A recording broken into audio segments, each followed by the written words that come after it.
Hello, everybody. Now, if I remember, we were going to start with maybe a photo pulled up. Because, you're in San Francisco and it's Halloween, right? All right. So you just got the fancy introduction of Bigad. But what's happening here? Yeah, that's me as a kid. And how old? I think I may have been about 5 there, I'm guessing. I was a huge Donald Duck fan, I think, as you can see. And then that's actually another recent Halloween. That's my son, Ziad. And it'd be, I guess, funnier if I told you it wasn't Halloween and that was just like a normal Tuesday. But yeah. All right. Well, I'm going to pivot from that photo because we had coffee earlier this week, and you talked about how sometimes when you're a journalist, you get to kind of be the superhero. So I know we've got mostly journalism students in the room. What makes the job feel like a superhero? Yeah, I've always felt like being a reporter gives you this like magical, invisible cape that you get to wear, and you're all of a sudden able to ask questions that you normally wouldn't. It would just be strange if like a complete stranger came up to you and was asking, why haven't you done this? Or what's your goal here? And I feel like it is, sort of this Peter Parker kind of, with great privilege comes great responsibility in being able to ask these questions, dig deep, get to the bottom of something. And that's just the expectation. That's kind of the cape that you get to wear. All right. When did you know you wanted to be a journalist? At what point in your life? Yeah, I think for the longest time, so both my parents are teachers. I'm the child of immigrants. My parents immigrated here from Egypt. And I think for the longest time, and still do, I really would love to teach. And I also became really interested in the idea of being this powerful prosecutor, kind of at the helm of a court case to kind of make this argument and bring the jury and the judge along. And then in high school, I got exposed to the school newspaper. And I felt like journalism was this really beautiful kind of marriage of the two, where you got to learn something and bring it to people, and then also at the same time kind of make a case and put it together, and you're educating people on sort of the news of the day. And I think for me that was like, oh my gosh, this is a job. I would love to do that. And that's kind of what brought me in. Okay. And when did you decide to make the pivot from like print, investigative print, or reporting in that form to kind of broadcast? I think in the beginning I just really loved writing, and I didn't know kind of what form I was going to take kind of in the field of news. When I was in college, I was fortunate to get an internship at 30 Rock with NBC in New York. And I was an intern at the Weekend Today show.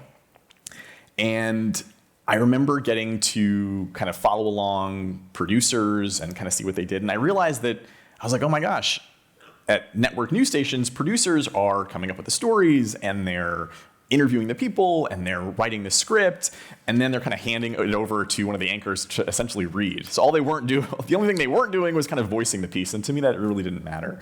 But I was like, okay, so this is like another form of reporting. And I think what I was so sort of enamored with is the different kinds of journalists there are, and seeing like what a director does in a control room. It was this like beautiful sort of methodical thing. Have you guys ever been inside a news control room before? It's amazing, right? I mean, there are people like shouting different things and take this camera and blah, blah, blah. And it's like this like chaotic, artful show to watch from kind of behind the scenes. And so I think I was kind of on this path of not really knowing where I was going to go. And then I think a turning point for me is even while I was also in college, I went to this like nerd convention for wannabe journalists, and I was sort of this wide-eyed kid, and I went to this table where they paired students with people in the industry. And everyone at my table was like not great. No one was talking except this one woman who was a page at NBC, which is basically just a step up above intern. So just to kind of give you a sense, here was someone who had like zero power and influence, but she was willing to like talk to like little old me. And she was assigned to NBC Nightly News. So at the time, Brian Williams was the anchor. And so she was telling me all about her job, and I just thought like, oh my gosh, this is so amazing. And I remember her looking at her watch, and she's like, I'm so sorry, I have to go to the editorial meeting. And she kind of pauses, and then she looks at me and she's like, do you want to come? And I was like, yes. So I remember I got my backpack, we left the conference, we take this cab to 30 Rock, and I'm there in New York City, and I enter the building at NBC, and I'm like, there's all these like posters of all the anchors and reporters and like, sitcoms and like Seinfeld. And I'm like, oh my gosh, where am I? This is amazing. And we go into the editorial room, and it's basically all the producers talking about every story that's going to be assigned in the newscast that day. And everyone's kind of pitching it and talking about what they're going to cover. And they all introduce themselves to me. And at one point, Brian Williams is like, hi, Bigad, I'm Brian. And I was like, I know who you are. And as the producers are talking about each of their stories, Brian, for almost every other story, had something kind of interesting to share based on his experience in the past. So they were talking about they were going to cover, storm damage that day. And he's like, well, if we cover that, maybe we should talk about insurance rates and are people going to get dropped? And I just remember it was like such interesting insight that he was offering based on the past experiences that he had as a reporter living in different parts of the country. And for me, as someone who was sort of grappling with, do I want to try to kind of make things work as a journalist moving to New York City, or do I want to kind of pack my bags and move to small town America and kind of work my way up? And honestly, hearing about kind of what it's like to have your pipes freeze in the Midwest, or what it's like to deal with hurricanes in the South, or flood damage, it made me really excited about the idea of kind of picking up and leaving and going to a new place and having an adventure as a journalist in this town that I would kind of sort of make my own. And I think for me, that was kind of really the turning point. And so I decided that once I graduated, I was like, I'm going to try to get my first job as a reporter. And that actually brought me to Eastern Iowa, which, the coldest place I had ever lived in up to that point was Fort Lauderdale. So I grew up in South Florida. And so I remember calling some of the reporters who worked there already. And I was like, hi, I'm a new reporter. I'm going to start in a couple of weeks. I'm just curious, like, when does it start to get cold there? And they're like, what's your definition of cold? And I'm like, 60. And they just like laughed. And I mean, that was a point in my life where I had my car doors frozen shut, the pipes in my apartment froze. I remember the very first snowfall I experienced was when I lived there in Iowa. And it like was blanketing my car. And I just remember like, oh my gosh, this is beautiful. And I'm like taking my hand and like trying to rub it off. And I'm like, ah. But it was it was a great start to an adventure. So you're in front of a camera a lot. You've done this for a long time. You've done it in a lot of different places, cold and warm and whatever we count San Francisco as. Yeah. What still makes you nervous? That's a great question. I think I work specifically now at an investigative unit over at NBC. And so the stories we take on, generally it's something that's not working like it should. There's a problem, someone isn't doing what they should be doing. And so we try to bring a level of accountability to any story that we take on. Because I think our hope, and there's a real sort of push, especially now, kind of the conversations in newsrooms across the country, about the idea of solutions-driven journalism, right? Anyone can kind of tell you that the sky is falling and things are awful. But I think people at home, they want to know that. But is there a solution to the sky falling? Is there something I can do? I mean, is there something we can do collectively as a community, or something I can do as a person who cares? And so, I think in trying to bring that potential solution in the story, oftentimes we have what are called accountability interviews. So we're sitting down with the person or the people who has some kind of ownership and responsibility in why things aren't working like it should. And so I think there's a huge responsibility in doing that because, the average person doesn't get to sit down with the CEO of XYZ company or the mayor of XYZ town. And so I'm the one who gets to wear that sort of invisible superhero cape and ask the mayor, why did you do that? Did you not think that was a good idea? You hired that person, so do you take responsibility? And so I think for those kind of interviews, I think I still get kind of nerves when I'm going to sit down with that person because I think there's a lot of pressure there because you want to get it right. And then you also don't know, you want to obviously go in as prepared as you possibly can, but you never really know what that person's going to say. And so I think, you always kind of have to keep in the back of your mind, if they say this, okay, I'm going to say that. Or what if they say this? Or what if they take off the microphone and walk out?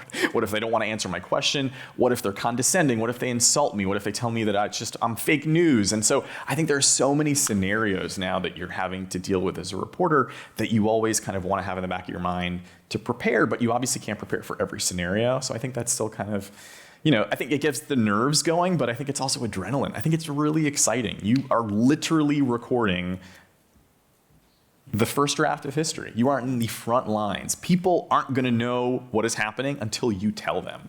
And I think that's amazing. And so sometimes, when you're fixing things, and I've heard you kind of say this, it's systems. And changing systems can be really hard and takes time. So as a journalist, when you're covering BART or homelessness, how do you approach covering really a system story? I think at the end of the day, for me, I like to have my stories kind of driven by the characters, the people I'm talking to. But I think it's also really important, and I think a credit or a service that we want to provide to the people who are trusting us with their stories is I don't want anyone watching their story or hearing them kind of explain what's wrong and thinking, that's just a one-off. Maybe they're making it up. Maybe it's just their story. That's just their experience. And so whenever possible, we try to kind of bolster our investigations with data or examples that kind of tell a tale that this is something that's systemic. I mean, this is something that is bigger than just this one family. And don't get me wrong, what happened to this one family is awful. Right. And it should not, one person is one too many, but I think in whenever possible, you want to show that, hey, this is actually something that's happening to other people too. And I think when you start to do that, it forces people to kind of stare directly at the problem. Like, you can't look away now. This didn't just happen to Mary or Tim or Jonathan or Joseph. I think this is happening to several different members of our community, and this is why it needs to change. And by the way, you're responsible for it, so what are you going to do about it? Yeah. Right. So that gets me to my next question. What do you see as the intersection between journalism and public service? I think at its core, I think that's what journalism is. I think we are, in sort of kind of every essence of the word, public servants, that what we're doing is to better our community. I mean, we're informing them about what's going on, without fear or favor. I think a lot of times people think, journalists can be this really cool, sexy job. Some journalists are on TV, and there's a lot that's sort of the nerd impact of it too. I think you're looking at spreadsheets and looking at data, and you're having doors slammed on your face and people hanging up on you and not wanting to talk to you. So a lot of it is kind of picking yourself back up and kind of keep going. But I think because that end result is for this overall benefit for our community. And I think at the end of the day, great journalists are bulldogs. They don't take no for an answer. They're gonna get that story. They're gonna get it regardless of kind of the different paths that it may take them. And so I always have argued, because I think there are other occupations that I think kind of have that same skill set. I think if you've ever, walked onto a car lot and not wanting to buy a car, chances are they're going to try to get you to buy that car. And I think there's kind of this innate sort of salesmanship that people have. And obviously it's part of the business model, right? I mean, they're trying to get you to buy the car. I think for journalists, I think it's kind of that same sort of boldness, but I would argue that we're sort of using our powers not to line our pockets, but we're doing it in hopes of informing our communities, right? And so I'm going to keep pushing, even though you told me no, or even though you told me I'm not going to talk to you, or even though you told us that document doesn't exist, or what you're chasing after isn't important. And I think it's sort of, again, using that sort of invisible cape, kind of using our powers for good to kind of keep pushing, because I think people at home deserve that. People at home have jobs and kids to watch and pets to worry about and parents to take care of. And they don't have the time or the resources to kind of dig the way we do. And so I think people are counting on us to do that. Right. So just out of curiosity, how many of you in the audience have tried to interview somebody and they just didn't respond? Maybe they didn't. Yeah, that's it's so hard as a journalist. Yeah, and it happens all the time, right? So if you could put yourself back in high school, where I'm sure you guys are like, well, they don't answer because I'm a student. What would you, and you were a high school journalism student, what advice would you give to them? Because first off, it's not just because you're a student that you're not getting the call back or the response. No, it's because you want answers. And I think using the excuse that you're a student is probably an easy one to kind of, for people to shove in your face. But I'm definitely not in high school anymore and repeatedly told that they don't want to talk to me either. And, I think for us, my hope is always to have a compelling conversation where we get to sit down and actually talk about the issues at hand. And that's always my first preference. I'm not trying to gotcha anyone. I'm very clear and open about the topics that we want to talk to you about. It's pretty much a standard practice across every newsroom that no one is ever going to share exact questions. But sort of a typical standard is I'm sharing, here are the topics we want to talk about. And oftentimes, particularly people in power, politicians, or I don't have time today.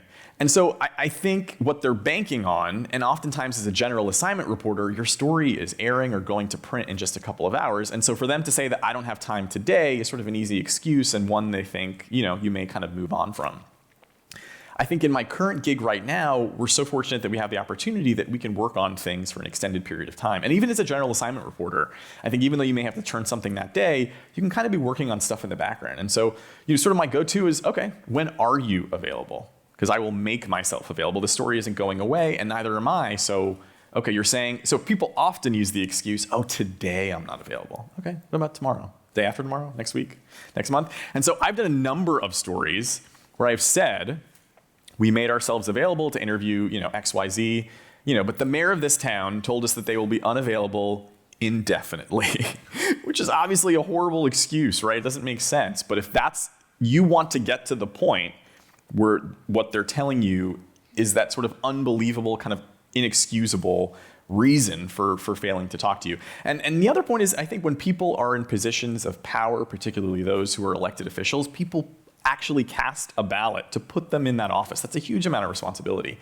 And so oftentimes, when people say that they don't have time for us, and we've repeatedly asked them, we may go to a public event, that they're inviting people so they can tout their latest and greatest thing that they're proud of. Well, if you're inviting the media and the press to be there, we're going to be there too, and we're going to ask you about the questions that you preferred not to talk about, but you kind of can't have it both ways. And so, that's sort of another way you can kind of figure out how to get maybe who you're trying to reach, is figuring out what's the next sort of public event that they're going to do, or a press conference. Part of the sort of going on the superhero train here, in your sort of arsenal of tools, there's something called a public records request, which is like, the creme de la creme of superhero powers when it comes to journalists, and actually anyone. You don't have to be a journalist to file a public records request. But if it's basically something connected to government money, chances are it's a public record that you are privy to. So if the person won't talk to you, I love filing public records requests for politicians' schedule. And I also have done stories where you told me that you were unavailable that day. What were you doing that day? So I've also done stories where I file a public records request to find out what their schedule was that day when they said they were completely unavailable. And then I show their calendar how they had this 4-hour window during the day where there was nothing there. And so I think it's sort of another interesting tool for you to use as a journalist to kind of figure out when people are available and are they telling you the truth. Yeah, that's great. And they're not that hard. Have any of you guys ever filed one before? Very easy. Yeah, a couple of you are like, maybe. Yeah, that's shockingly easy. And it's like getting like a present via email, where you're just like, wow, it worked. It's amazing. And you can really literally ask, anything. You want to know how much, your city spends on XYZ. You want to know how much the mayor gets paid. You want to know, what were the expenses they put in to get paid back on their city credit card. All this stuff, you as a member of the public are able to find out. Yeah. All right. So part of why you guys are here is, and why we do these field trips, it's kind of encouraging civil dialogue and engagement and discussion. So oftentimes as a journalist, you're going to interview people you maybe don't agree with, maybe you're, lots of maybe potential disagreements. How do you approach that, and how do you handle that as a journalist where, there's going to be that concern that you want to be fair? I love stories that kind of pull me in a bunch of different directions. And I think those are the ones that I think have people kind of talking at home about. And I think it's my job, when it makes sense and when it's possible, to kind of help bring audiences to that same point. Because I think it's really easy to tell people what they already believe or feel or know to be true. I think, part of our responsibility is not just to inform people what is going on, but I think different viewpoints too. And I think, taking off my reporter hat, I think there are often times where I take something on, I'm like, oh yeah, it's definitely going to be this. And I'm like, oh wow. And then you hear someone kind of explain it or take you down that path, and I think, oh wow, maybe it could be that. And I think going into it with sort of an open mind, I think this idea, that we're sort of free from bias. The reality is everyone is coming to the table with some kind of bias. And I don't mean that in a bad way, right? You naturally, we all have natural biases. Where you were raised, who your parents were, where you live, your socioeconomic status. I think all of these things inherently kind of give us some kind of bias. I think the object and the objective, the goal, the responsibility is how do you tell a story in a way that you try to sort of shed your reporting and your story from those biases that maybe you inherently have. So, I think it's healthy and I think just truthful to acknowledge that. It's not, we are human. I think journalists are human, so we're gonna have a bias, but that doesn't mean that your reporting is going to be biased. And so I think challenging your own sort of ideals and beliefs in pursuing that story. And I think one of the best ways to do that is sort of, running it by a friend, someone who's not in news, or maybe it is your kind of, fellow journalist in the newsroom. And like, hey, I was thinking of telling a story like this way. Do you think that kind of covers that? And, I think oftentimes, our work can kind of be in a silo where you're kind of working on this story alone. But I think part of it can very much be a team sport too, and working in a newsroom and kind of running things by people who've maybe done it longer or people who've just started too. I think everyone kind of carries this different perspective, and I think that's valuable. And also as a journalist, I often think you workshop your work, or there's a lot of edits and process. Maybe talk a little bit about also what are some of the safeguards you see in what you do that kind of help, a team stay in check? Yeah. I love people reviewing my work because selfishly, I think it makes it better. And I think that at the end of the day, that's what we all want. And so kind of the process for me right now at my current gig, so I will do the first draft of a story. And then oftentimes I work with one of my colleagues who's a producer and sort of my partner in crime, where we kind of work on the story together. And then he or she will review it. And so they're looking at it for clarity, fairness, accuracy, kind of everything you can name. And does it make sense? Is there a better way to do this? And so they kind of have some revisions, or they'll come back at me with questions like, hey, Bigad, you wrote it this way. Wouldn't it be better or clearer if we wrote it this way? And I may agree or disagree, and we kind of sort of hash it out as a team. And then we hand it over to our boss, our editor. And then he or she has same thing. They're coming back with comments or revisions. And then everything that we produce goes to someone who is an attorney who's looking at it kind of for legal reasons. Are we putting ourselves at risk for libel or defamation? Are we saying something in a way but we don't have kind of the factual basis to be able to say it or go that far? And then we have a separate person who is looking at it purely to see if we are following our own standards and practices. So, hey, I see that you interviewed someone from this organization, but you kind of seem to have left kind of a gap, and maybe there's like a vacuum of another voice that we need. Or, the way that you asked your question here seemed kind of leading, or maybe the tone wasn't, sort of more neutral than it needed to be. And so I think, and obviously in every newsroom it's different, and the levels of sort of fact checking and review certainly varies. But I think always having someone there to kind of kind of look over your shoulder and give it a read, I think, will be your best friend at the end of the day. Because sometimes when you're so attached to something, I mean, there are just things, even though you've been staring at it or living it, whether it's all day or all month or several months or several weeks, you can miss things. And something that can seem so obvious, you thought it was clear, but maybe it's not. Yeah. So you cover some big, heavy topics, and sometimes, they're polarizing. In San Francisco, Bay Area, we've got extremes. We've got extreme wealth, extreme poverty. How do you handle approaching maybe a story on housing, homelessness, crime, schools, environment? I think at the end of the day, people want us to ask the questions that they're wondering. And so for a lot of the pieces that I take on or I'm involved with, I definitely kind of do kind of like a kind of poll or just kind of like a check with friends or families or neighbors and like, hey, what is it about this issue that you are thinking about? Right? I mean, like, is there something you're curious about here? Does this make sense to you? And I think just kind of hearing from people in your community is one way to kind of immediately steer you kind of in an interesting direction. And a lot of that can be really heavy too. I think you mentioned some really, serious topics. And I think as a journalist, we're absorbing all this. And it's really hard not to. I mean, I've talked to grieving moms who just lost their kids. I've talked to widows. I've talked to people who literally are staring at a pile of rubble that used to be their home just 3 hours before, that was totally destroyed in a tornado or ruined by a flood. I mean, you're talking to people at their darkest moments.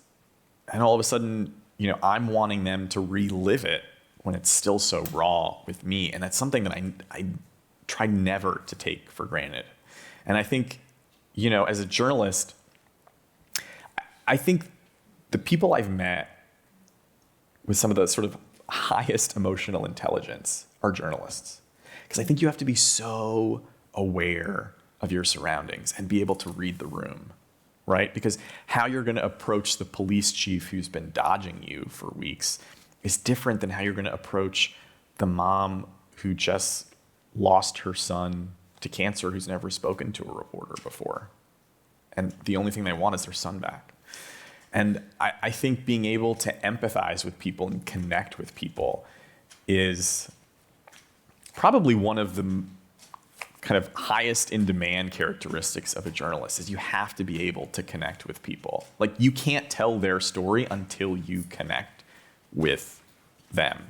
I think, and in doing that, it is difficult to do that in a way where you're sort of not absorbing some of that pain and that trauma. I mean, it is difficult. And I think it's super important to have people in your own support network that you can talk to about these stories, people in your newsroom. I think we were just talking too, Laura, that this, I think for a really, really long time, this never really was like a conversation that was happening in newsrooms. It's like, oh, you're a reporter, like, get the story. And oftentimes, like, people are fleeing from a scene and we're running towards it. And that was never really kind of a talking point in terms of how you deal with that emotionally. And it is a lot to carry. And so I think more and more, sort of an increasing basis, newsrooms are having more conversations about how to deal with that in a way that is healthy and doesn't leave people sort of continuing to shoulder that burden. So how do you think journalism can improve civil dialogue? I mean, I think at the end of the day, great journalism is going to get people talking. And I think, again, we were talking about the biases that we all have. I mean, as a journalist, my bias is that I always prefer transparency. I think that is the best way to deal with a controversy or a problem or an issue that needs solving, is actually talking about it. And oftentimes I think you will find as journalists, and you've probably, by the show of hands earlier, you're already dealing with it, is that I think for many people who were responsible for some of these deficiencies, the first instinct is to totally avoid it. They don't want to talk to you. Stop asking questions. It will solve itself. Or you think it's a problem, but it's not that big of an issue. But chances are it is. They just don't want to talk about it. And I think getting to a point where we're able to have a conversation, and oftentimes it's stories that force it. It's not a coincidence that so many problems are only solved once it is in the newspaper or on TV. the people responsible knew that it was a problem before. You tried talking to them about it. They shut the door in your face. But the only reason they're taking steps to fix it now is now you put them on blast. Everyone's looking at it on their Instagram feed. People are talking about it on X because you put that story together in a comprehensive way that is now sort of undeniable. And people have to deal with it at that point. Right.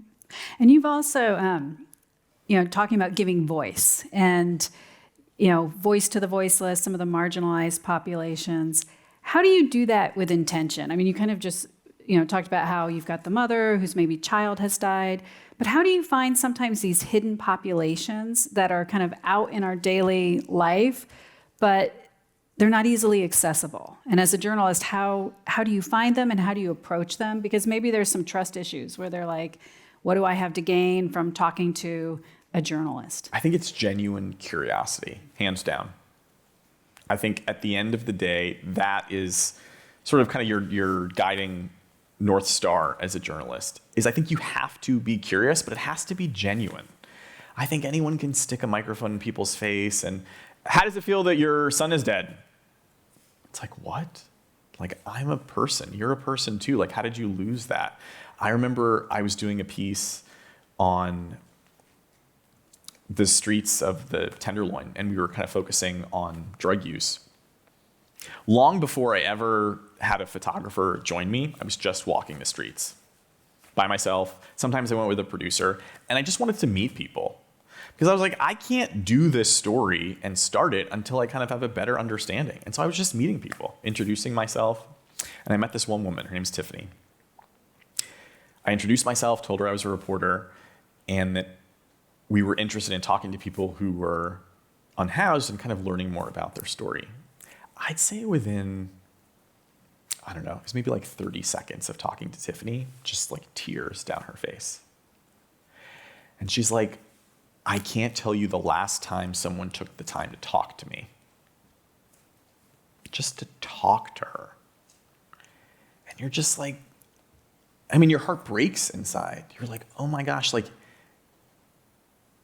here's someone who just wanted someone to just acknowledge her existence. And she became a really compelling part of the story that we were telling.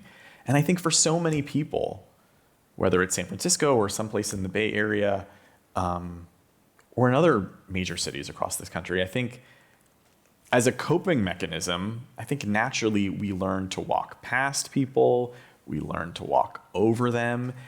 It's kind of what we teach ourselves to do in order to keep going, because otherwise it would just be so depressing, right? And I think we as journalists are given this really remarkable responsibility to like not walk past people. It's like, I'm going to be the one who's going to talk to Tiffany. And oh, by the way, people have walked by Tiffany every day for who knows how long.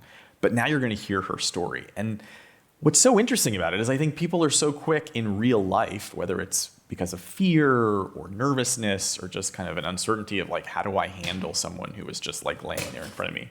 In real life, they're going to walk past this person. But obviously, it's so much easier for them to listen to that person's story when they're sitting at home on their couch and their TV. It's like you're the sort of liaison who's bringing her story to life. And now all of a sudden, people can actually listen to her voice, and it's an important one. I mean, her listening to sort of how she got to where she was, I think for us really kind of informed kind of the narrative of the story that we were working on. And she's just one example of that. But I think actually taking the time to be genuinely curious will take you a far, far way, I think, in having people give you their trust. Because I think at the end of the day, I mean, that's what you're after the story, but you can't get it until you've gained their trust. And so sometimes for some stories, I mean, I've met with people for several days or weeks before they entertain the idea of me actually talking to them for a story. And then for some stories, just to be totally real, you don't have that kind of time. And so unfortunately, you may not be able to tell that person's story, so you kind of need to find the next person who maybe is willing to tell you that story, because the deadline is coming and your story has to get out. But you know what, in the back of your mind, like maybe there's a follow-up down the road, and that person may be someone that you can follow up with. But you know, at the end of the day, we are humans, and we like connecting with people. And so who are you going to share your story with? A complete stranger who just like runs up to you and starts asking you questions without any consideration, or someone who actually shows like a genuine interest? Like, of course, we only share our deepest, darkest problems with our friends, our family. Why? Because we trust them. And so that's actually kind of the uphill battle for us as journalists, is how can you all of a sudden become that person in a matter of minutes?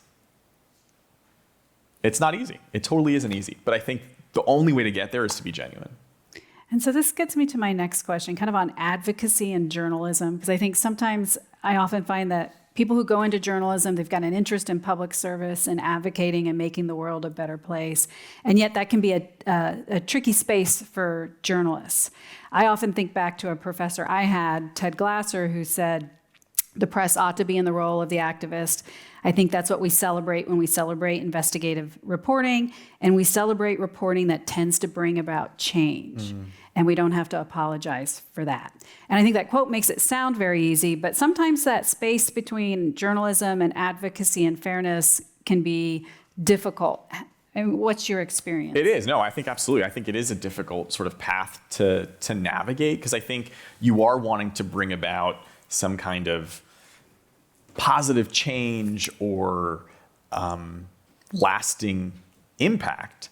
And it kind of goes to kind of my early childhood ideas of kind of wanting to be this prosecutor, where here is someone who is taking a case and kind of crafting it from the beginning in hopes of kind of persuading a jury or a judge to feel one way as opposed to another. Our job is a little bit different in that our goal for every story isn't to actually pick one particular side or result and then kind of steer you in that direction. But sometimes it is. I mean, sometimes things are so blatantly dysfunctional that in essence, what your story is arguing for is change. And I think that's okay. I think that is an acknowledgement that we should be okay making, because the status quo isn't working. And I think it's perhaps not always our place to say exactly what that answer should look like. But I think what our story is shedding light on is that something needs to change because this is not working.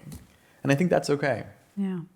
All right. So we're going to move to your questions, but I do have one last pressing question for you. I'm ready. What's your favorite Halloween candy?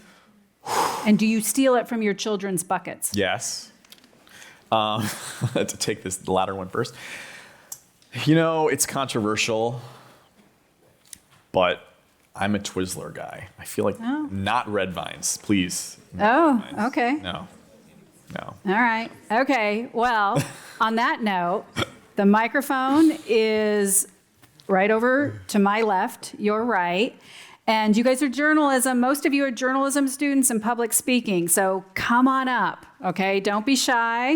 All right, thank you. Go ahead and ask your question. Hi. So as journalists, the instinct is always to write the story and share the story. When is it best not to, for the people involved or for yourself, to not write the story? And I'm so sorry, what's your name? I'm Sydney from the Berkeley High Jacket. Great. Nice to meet you, Sydney. It's definitely a question I think worth asking. I think it's probably you're best served, and I think your newsroom is best served in trying to figure out that answer as early as possible, because you don't want to kind of go down a rabbit hole and, I was going to say waste your time, but as journalists, sometimes our time is wasted, whether we like it or not. But more so a consideration is not wasting the people's time that you're involving in the story. So, you know, I like to be really direct when connecting with people that a story focuses on and being totally real with them and transparent. That you sharing your story means that you are going to publicly share your story. People will know your name, people will know your face. You know, and for some people, that is not something they're willing to do. And that's okay. I mean, our livelihoods depend on them being okay with it, but we have to understand when it doesn't make sense for certain people. And again, oftentimes our stories are, you know, asking people to relive their deepest, darkest, worst moment.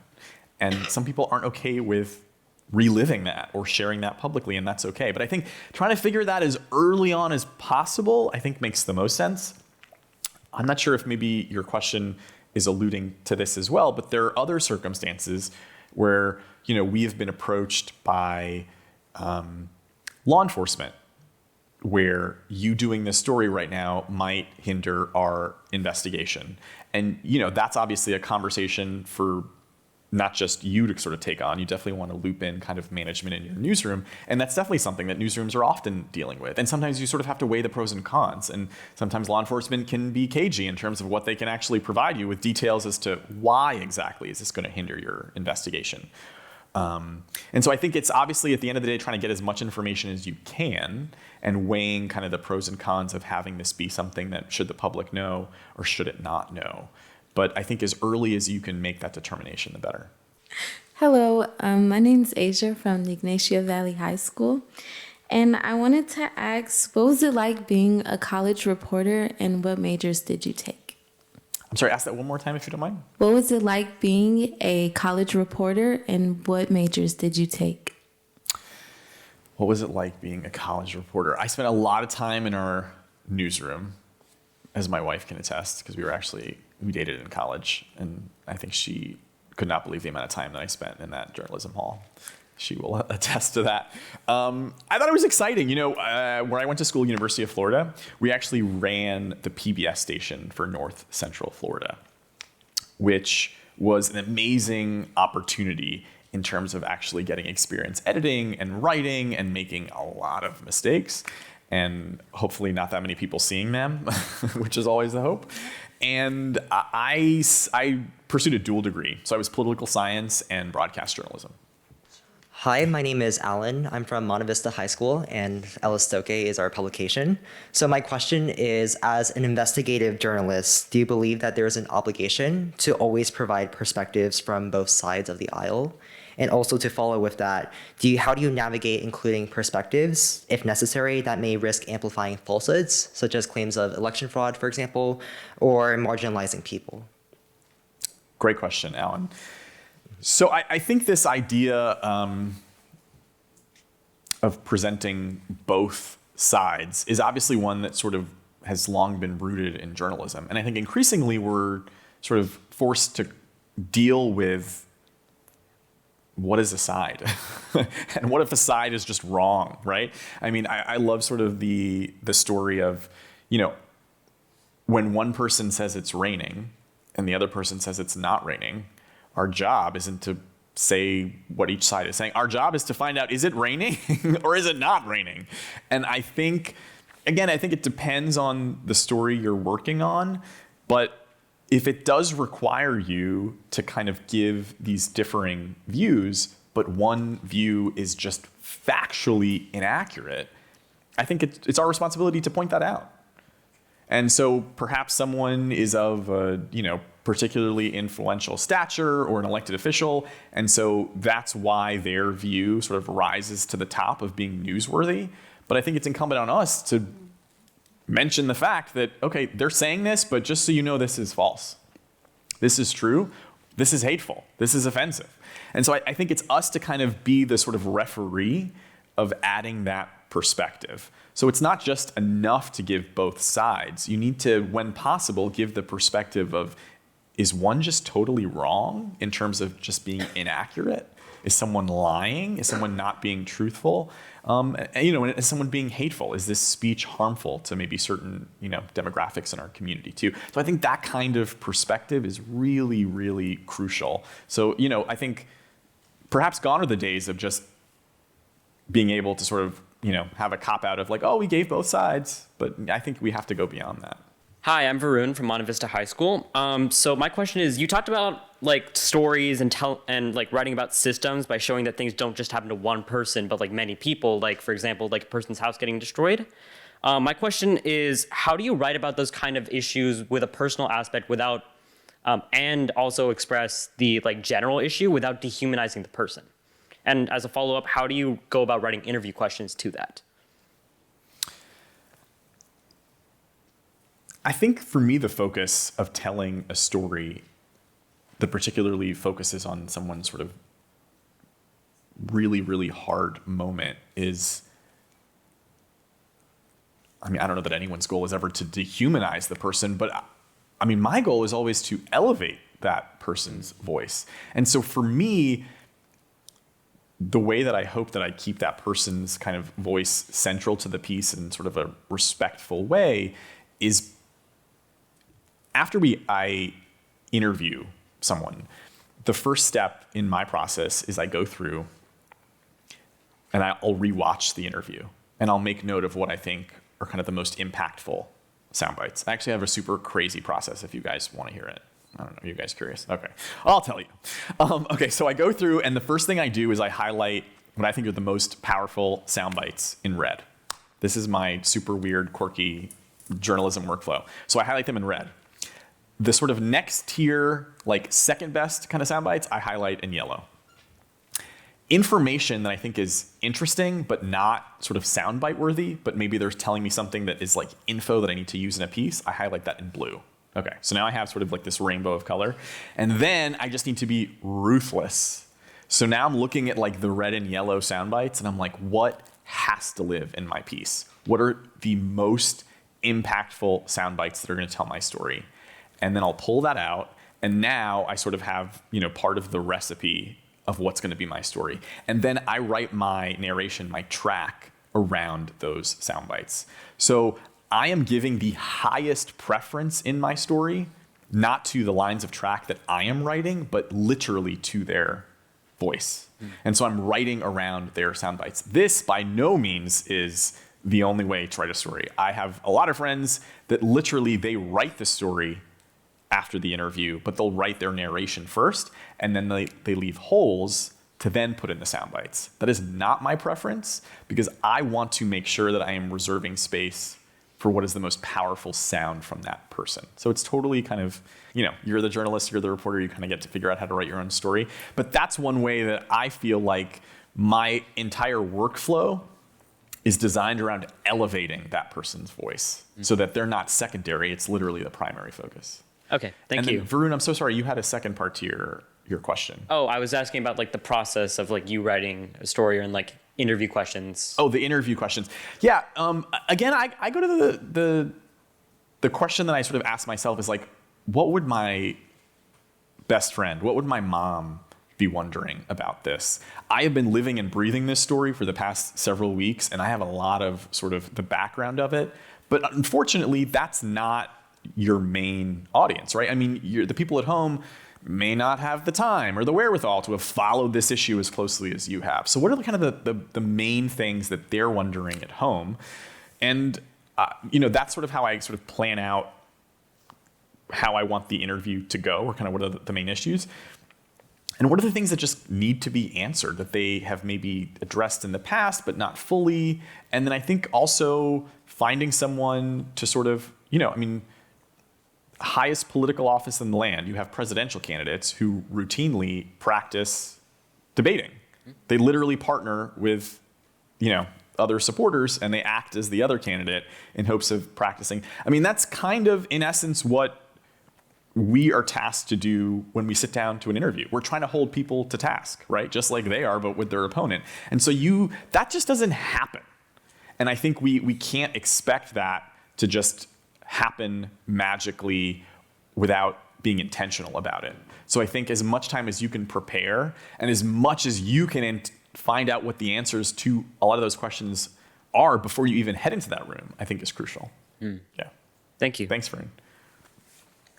Hi, I'm Sunny from the Berkeley High Jacket. I was wondering what you think are the biggest differences between like written publication like a newspaper and broadcast journalism, and relatedly, what's so powerful about having visual mediums, and what are the vital parts to include in that, and how can a written publication like a newspaper make the most of visual mediums like photo and illustration to make the biggest impact on their audience? So I actually don't come from a family of journalists, but interestingly, me and my brother are both reporters, which is super weird in our family, but he is a print reporter. So we are always ragging on who are the true journalists. So again, my bias, obviously in television news. So we always joke, obviously in print, I joke with my brother that he can be on the phone for, 10 minutes or an hour interviewing different people from like his bedroom in his pajamas, and he can be ready to write a story in like, 20 minutes after that. I am having to figure out who can meet me, and I have to go with my photographer, and I'm driving in my car, and we have all this gear. And so each job definitely comes with its sort of, hurdles and obstacles. I think both are, obviously incredibly crucial to sort of a functional working society. But I think each give you this really unique muscle to flex. So obviously with television, we're a visual medium. And so reading someone's sound is one thing.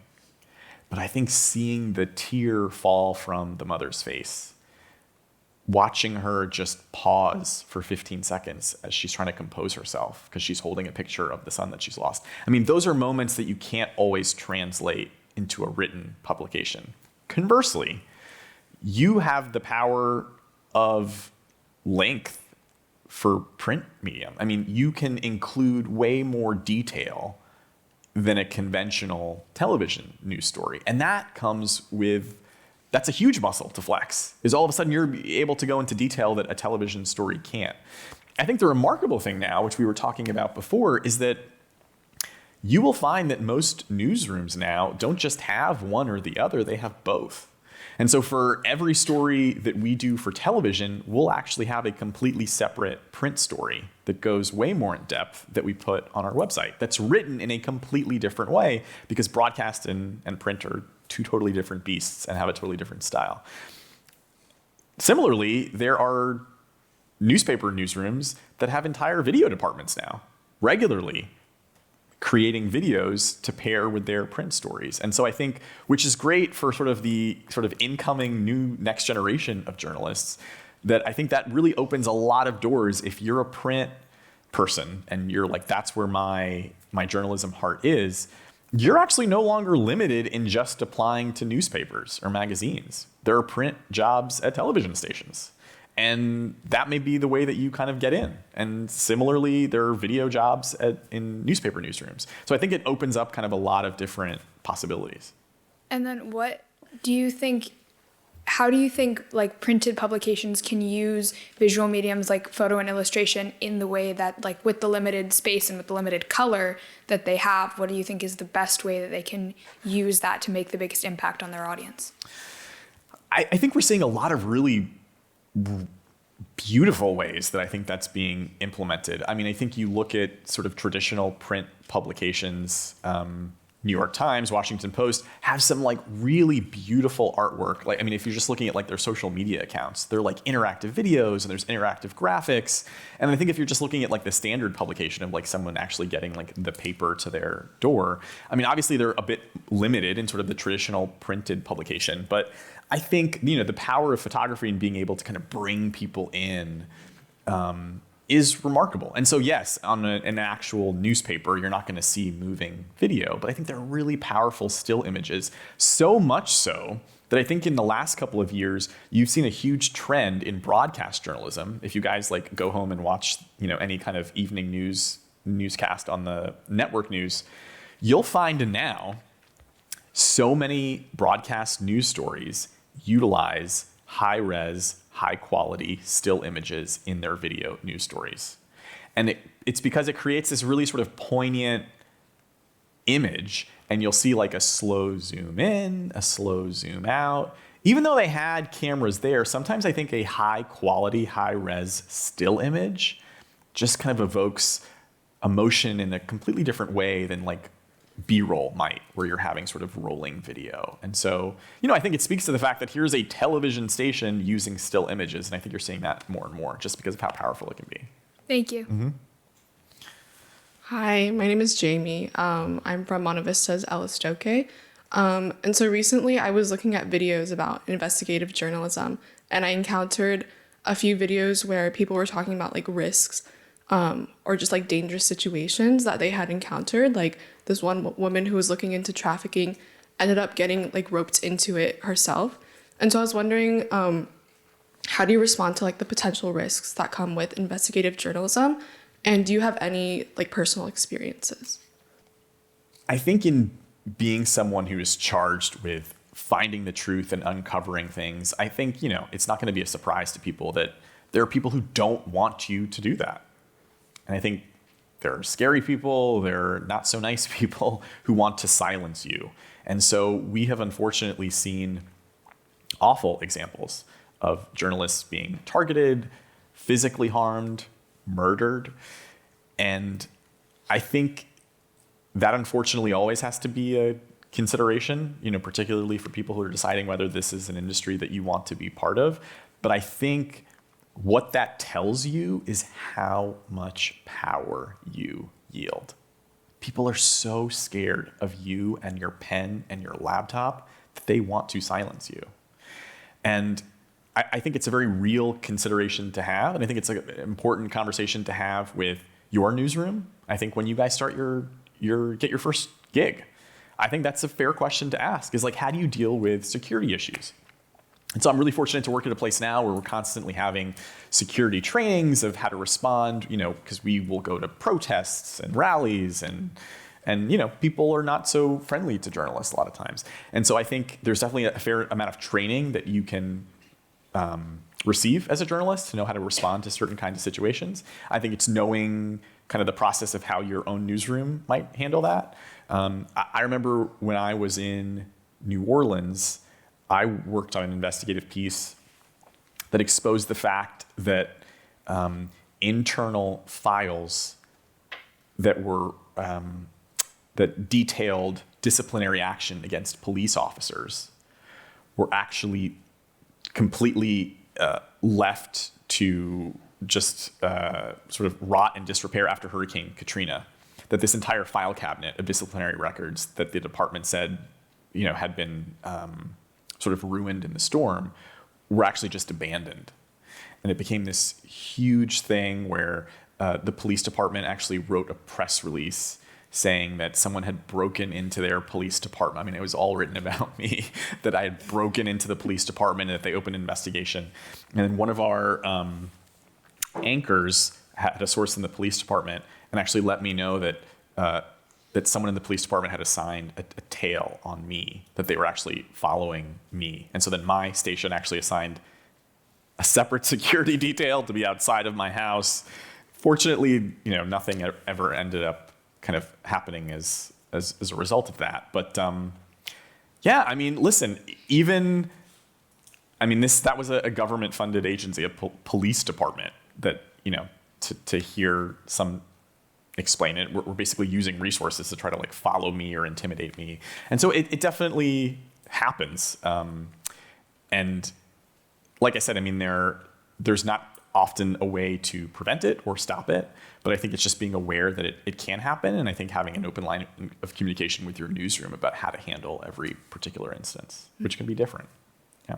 And then just another piece to that question is you talked about how emotional intelligence is like very crucial to this role as a journalist. And so are there ways that you have like personally built that high EQ within yourself? Do you have any like specific tangible pieces of advice from your experience?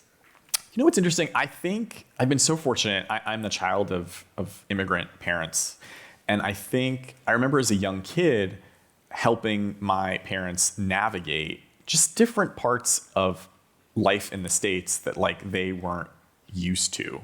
And I actually feel so fortunate for that experience because I remember as a kid, like I was the one researching like apartment complexes and like the lease application. I remember I was like in middle school doing this, and I remember like researching that you could negotiate like rent prices, like all this stuff that I feel like, to go to kind of like what we were talking about earlier, I feel like journalists are like fixers. Like we get stuff done and we figure out how to work through processes and bureaucratic tape. And so for me, I think just kind of like my own kind of like personal story of being the child of immigrant parents kind of helped me figure that out.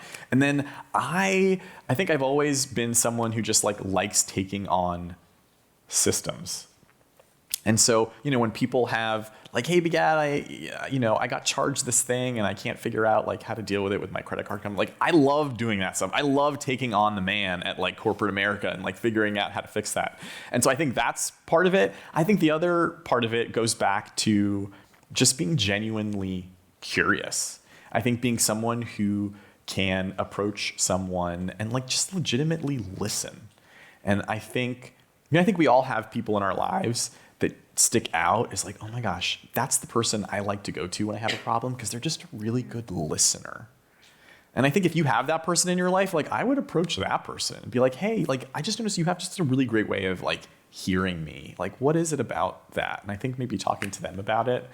And I think kind of going on your own listening tour, if there's a story that you're interested in, I think before you ever have like a headline or an idea of what the story is, like just take some time to meet with those people and just explain like, hey, I'm a reporter. I'm really interested in this topic. Can I just hear what you have experienced? Like, what is your story? And I think just taking the time to step back and reserve that moment for listening, I think is huge. Thank you so much. Yeah.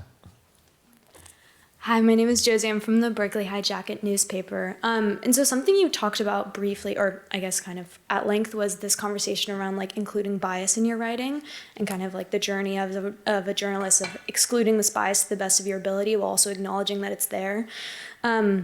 So the question I have is that like when you're writing these stories where you're getting interviews where there is a lot of emotional trauma being communicated and you're kind of holding that along with your source, that when you go to write your article and you revisit these interviews, there's going to be kind of this like emotional trigger of remembering that anger that you felt or that sadness, whatever you were holding with your source. So I guess my question is like, how do you navigate that? Do you try to like maintain this emotional neutrality the same way you do with bias, or do you let it kind of influence your writing? I think it's hard not to let it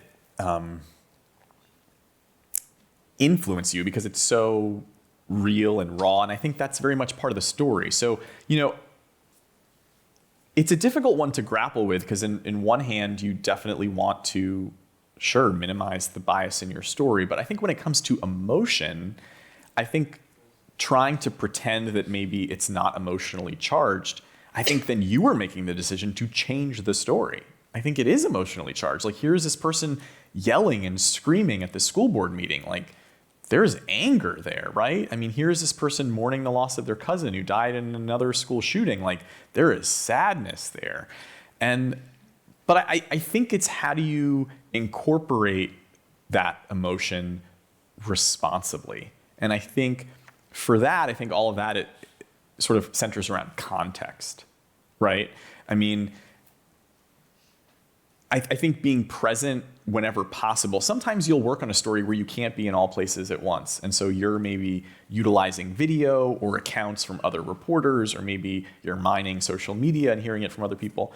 But I think when possible, obviously it always helps to be there. So, taken out of context, the woman at the school board meeting who's a parent who was at the podium, who's like just screaming, if you just played that like 5-second clip, it might make that mom seem really crazy, right? I mean, you could paint her in a way that would make her seem like she was overreacting, right?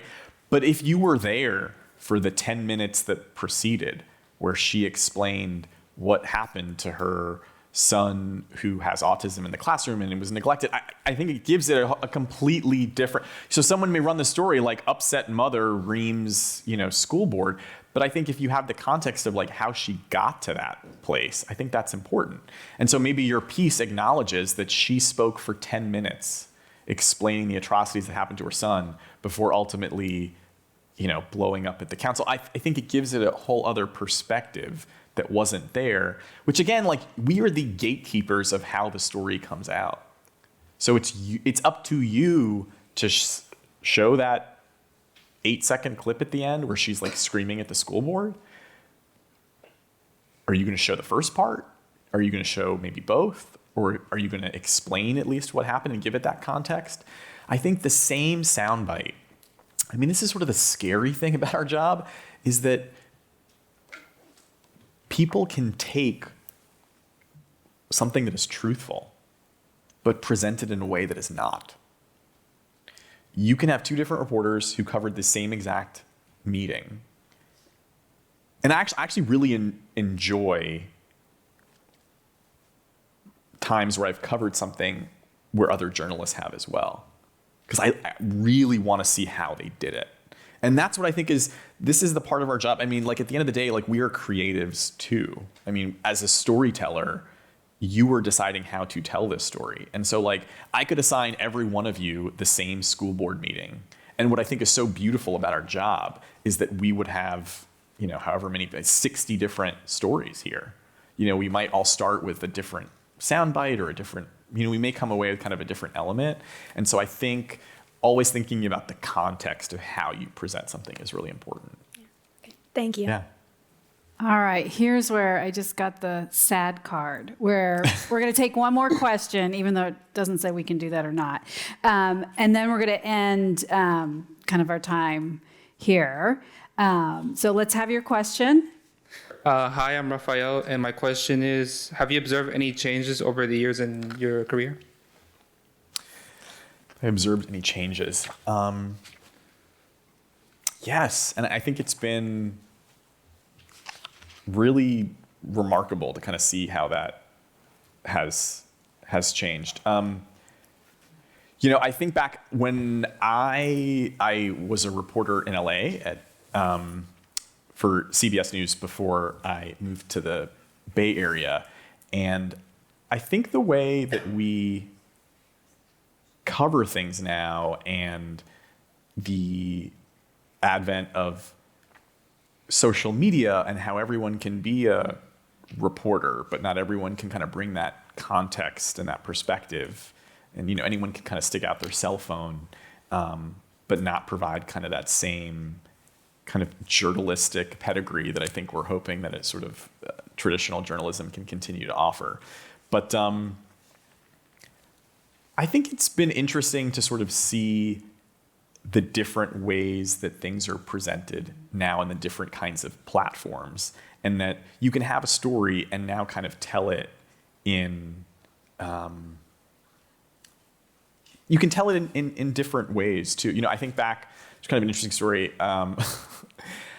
I was covering just after Nelson Mandela passed away. And there was at the time, a documentary that happened to be out in theaters about his death. And so my bosses had assigned me to talk to people who had seen the documentary to get their reaction about his death. And I remember I went to this theater where they were playing the documentary, and I saw two gentlemen come out, and I kind of like called out like, "Hi, could I speak to you guys? I'm a reporter." And they kind of ignored me, so they kind of went away. And then there was another woman who came out, and I could see that she was crying after seeing this documentary. And I went up to her and I said, I'm so sorry to bother you. My name's Bigad. I'm doing this story. I don't know if you heard, but Nelson Mandela just passed away. And she said, I know, I just saw it on my phone. She's like, you know, my daughter performed the benefit for him one year. And I said, oh my gosh. I said, well, can I talk to you? I was like, I'm doing a story about people's reaction, and she had this like personal experience. So we do this whole interview. And after the interview, you know, during the interview, she tells me how much he meant to her family. And after the interview, we're just getting B-roll of me and her, kind of like a walking shot, if you guys are familiar with that. So we're talking, and I said, oh, like, what was your daughter in like the band? Like, did she travel with a band to go do this benefit for him? And she said, my daughter is Beyonce. And I looked at her, and I was like, That's burying the lead. Yes. I was like, you are Tina Knowles. Yes, you are Beyonce's mom. And I remember that as a moment of like, this story could have gone so differently. Of like, this unnamed mother's daughter, you know. And it's funny, I think back to that moment. You were asking me sort of like changes in career. And I think it's so important to open yourself up to you think you are going to cover something one way. And it obviously the story totally became like Beyonce's mom mourns the loss of Nelson Mandela. And of course, the benefit that she was talking about was like there was this huge thing that Beyonce had done for Nelson Mandela in years prior. I'm thinking like her daughter was like, you know, on the drums in like some like high school band or something.